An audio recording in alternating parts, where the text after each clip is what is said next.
আসলে আওয়ামী লীগের জন্য আমার একটু সত্যি কথা বলি আমার কষ্টই হয়। আমি এদেশে এখন আর নিরাপদ বোধ করি না।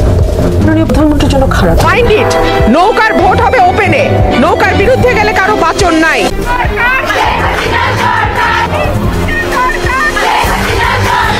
এবার কপাল পড়ল বিএনপির শীর্ষ দুই নেতা ও নেত্রী দল থেকে পল্টি দিয়ে জয়গান গাচ্ছেন আওয়ামী লীগের। প্রিয় দর্শক, বিস্তারিত জানতে আমাদের সাথেই থাকুন।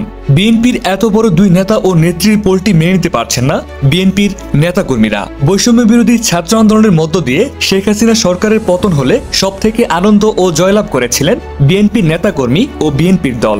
তবে বর্তমানে ডক্টর ইউনূস সরকার গঠিত হলে তিনি দেশ পরিচালনা করতে গিয়ে হিমশিম খাওয়াতে বিএনপির শীর্ষ নেত্রী রুমিন ফারহানা বলেন, অন্তর্বর্তীকালীন সরকার বাংলাদেশের জনগণকে নিরাপত্তা দিতে ব্যর্থ।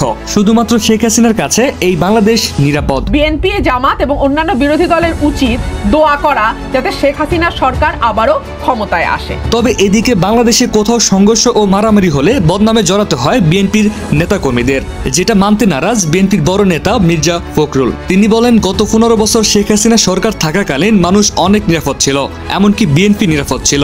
বিএনপির দুই বড় নেতা ও নেত্রী যখন আওয়ামী লীগের প্রশংসা করছেন, যেটা দেখে অনেকেই মনে করছেন বিএনপির বড় এই দুই নেতা ও নেত্রী দল থেকে পল্টি দিয়েছেন। জন্মই হয় আর জিয়া রহমান সাহেব তখন ডেপুটি চিফ ছিলেন, আর্মির চিফও ছিলেন। এক নেতা এক দেশ, ওই বঙ্গবন্ধুর বাংলা। প্রিয় দর্শক, আপনার কি মনে হয় মির্জা ফখরুল ও রুমিন ফারহানা আসলে কি দল থেকে পল্টি দিয়েছেন? জানিয়ে দিন আপনার মূল্যবান মতামত আমাদের এই ভিডিওর কমেন্ট বক্সে।